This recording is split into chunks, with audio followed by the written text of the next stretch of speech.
LLB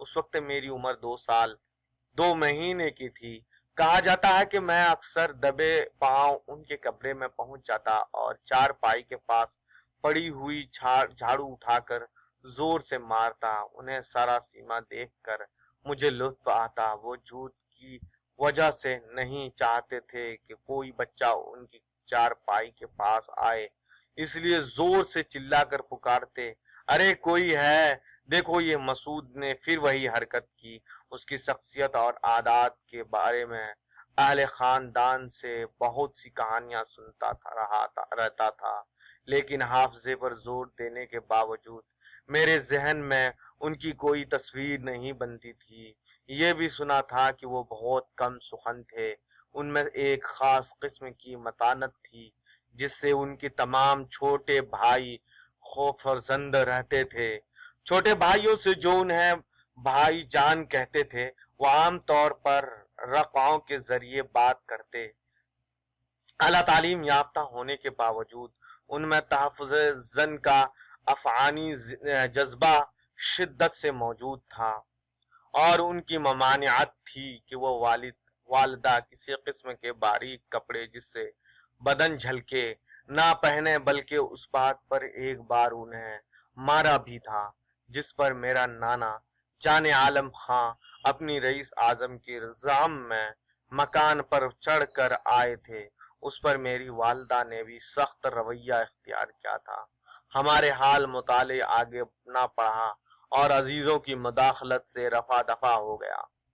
والدہ کے انتقال کے بعد والد کے انتقال کے بعد ہماری والدہ بچوں کو لے کر اپنے میکے پتورا چلی آئیں۔ میری ننیحال ایک پرعبر خاندان تھا۔ میری نانی صاحبہ اپنی بڑی بیٹی کو بہت چاہتی تھی، لیکن وہ بھی بیوگی کے صدمے کا کچھ علاج نہ کر سکی۔ والدہ دن بھر روتی رہتی۔ یہ تو دیکھنے والوں کا بیان ہے، دل پر کیا گزرتی ہوگی اس کا علم کسی کو نہیں۔ بالآخر رو رو کر انہوں نے خود کو اس درجہ ہلکان کیا کہ دماغ میں رسولی بن گئی۔ سال بھر تک میری نانی صاحبہ انہیں فتح گڑھی اور لکھنؤ پر ہر جگہ علاج کے خاطر لے گئی، لیکن ہونی انہونی نہ ہو سکی۔ بالآخر اپریل 1927 کو والد کے انتقال کے 3 سال بعد 4 چھوٹے چھوٹے بچوں کو بلکتا چھوڑ کر وہ بھی راہ ملک عدم ہوئی۔ میں اس وقت 5 برس 2 مہینے کا تھا۔ اس کے کل 5 اولادیں ہوئیں: امتیاز بخش خاں، ختیجہ بیگم، عرافیہ بیگم، مسعود حسین خاں اور شاہد حسین خاں۔ رقیہ کا انتقال اس کے سامنے بچپن میں ہو گیا تھا۔ شاہد والد کے انتقال کے بعد پیدا ہوا اور والدہ کے انتقال سے کچھ ہی عرصے کے بعد 1.5 سال کا ہو کر اپنی انا کی ہڑک میں جو اسے چھوڑ کر چلی گئی تھی، وہ جسے وہ اپنی ماں سمجھتا تھا، روتا رلاتا گزر گیا۔ میرے حافظے میں ان کی موت کا منظر محفوظ رہ گیا ہے۔ ننیحال کے زمانے میں چھجے کے نیچے ایک چارپائی پر اس کی ننھی سی لاش رکھی ہوئی تھی۔ وہ خاندان کی عورتیں ان کے نزدیک بینوں پکا کر رہی تھی۔ بار بار میری والدہ فاطمہ کا نام لیا جا رہا تھا۔ اس منظر کو دیکھ کر میں ایسا مبہوت ہو کھڑا ہوا تھا گویا میں خود مر گیا ہوں۔ اس طرح مظفر حسین خاں اور فاطمہ بیگم کی اولاد کا سلسلہ 3 بچوں سے چلا: امتیاز حسین خاں، ختیجہ بیگم، مسعود حسین خاں۔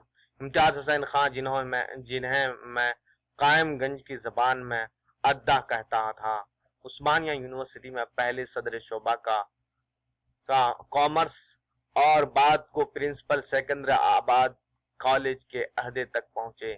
ملازمت ہی کے دوران مارچ 1966 میں حرکت قلب بند ہو جانے کی وجہ سے انتقال کیا۔